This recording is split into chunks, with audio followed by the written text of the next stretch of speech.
mixtapes or songs? We started that. Matter of fact, that's what blew us up before we was even out there, because we were still doing parties in the hood. The tapes got out the hood. They went everywhere. Vic used to go to Boyd Anderson High, and he Shout out just to used my to do it military for people, fun. you know what I'm But he saying? had so Army, many customers Navy, and stuff, Marines, just making little Air special Force, tapes. He had to National put the Guard, little, he had to put the Reserve. little price on the the door. sign, the price on my door. Yeah, Vic, he always Matter of had, fact, yeah, my father I had so much company coming to my house that my father he took my closet out, opened up the door, and made a door so people can come right to my room, because they was tired of people coming through the front door to come see me. I remember my mom, she used to tell me, every time the phone rang, it's for you. Every time somebody knock on the door, it's for you. You got to go. And I was like 15. So it was crazy. It was crazy. I loved it, though. I loved every moment. I'm going to tell you when I really thought we took off with Big Ace and got a lot of booty. Got a lot of booty and all that. Is that a track with Danny D? Yeah. Oh yeah. With what the rapper name? Dynamite. I would love Dynamite. If you see this, call us, man. Get us on the Facebook and the internet. Dynamite got a lot of booty and all that. Yeah, we love that. Yeah, Crazy Legs. Yeah, we almost thought we had to see Crazy Legs. He had tried to bite my boy Big Ace. Talking about, hey, and all that. Big Ace got mad about that Crazy Legs now, but we. That was the other thing too. We had. The thing about Jam Pony, we had a lot of DJs. Most of the DJs was from the hood. Nobody ain't been outside the hood.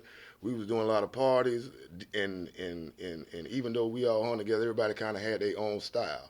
Big Ace, R.I.P. to my boy Big Ace, he was like a hype man. Everybody, as far as I say being copied, people like to say me, but I think the most copied person from Jam Pony was Big Ace. Yeah. Because Big Ace, he had a style that now that you see that with the hype man. I remember when I saw Hammer, and Hammer had his hype man too. Hype. Go Hammer, go Hammer. Can't forget about Flavor Flav, you know what I'm saying? But I'm saying even before all that, Ace was doing that. Ace was he was like I miss my dog. He was a pioneer. He was the pioneer of that.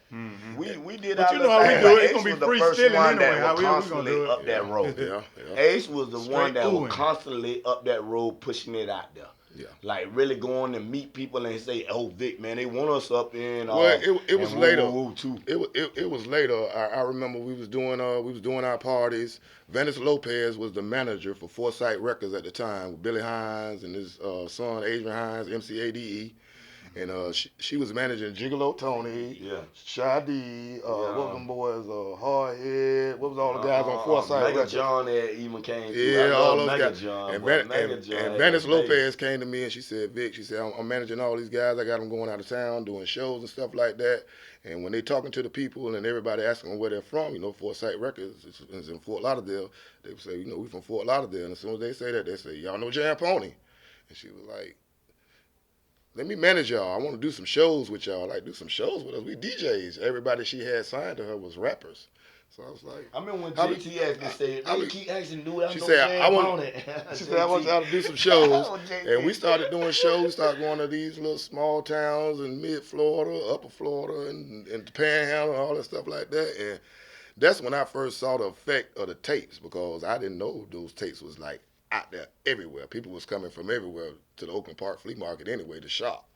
But, I mean, it got to the point where we started going out of town. People had their own shops and was paying their car notes and paying their bills and financing, supporting themselves off of selling Jam Pony tapes. But one thing That's about how big it got. One thing about it, they always said, like, it was always people that had way more speakers and all that than us, but we give them a show. Yeah.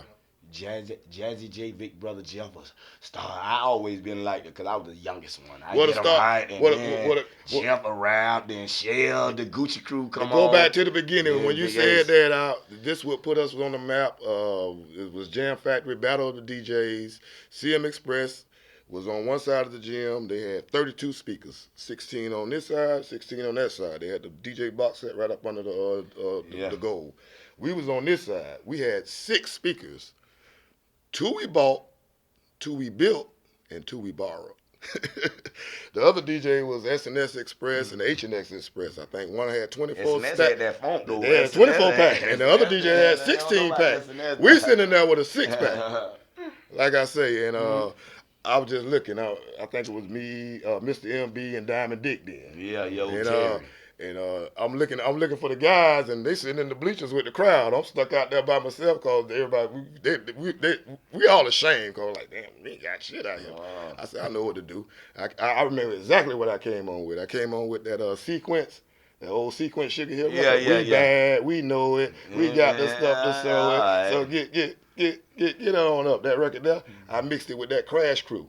We Want to Rock. I had the instrumental that We Want to Rock Crash Crew, and I just kept mixing it. And they was just looking. I'm looking for the crowd reaction.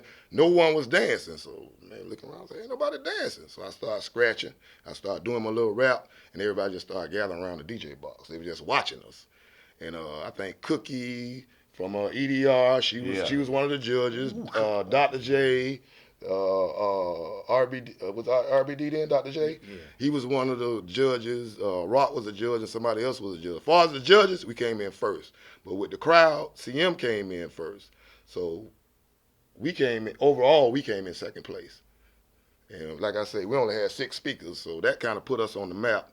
It definitely put me on the map with Rock because when Hot Rod got into his little band and he got locked up, Rock hired me and wanted me to be the DJ for the Jam Factory. That's how I got in the Jam Factory. And then he started bringing acts down.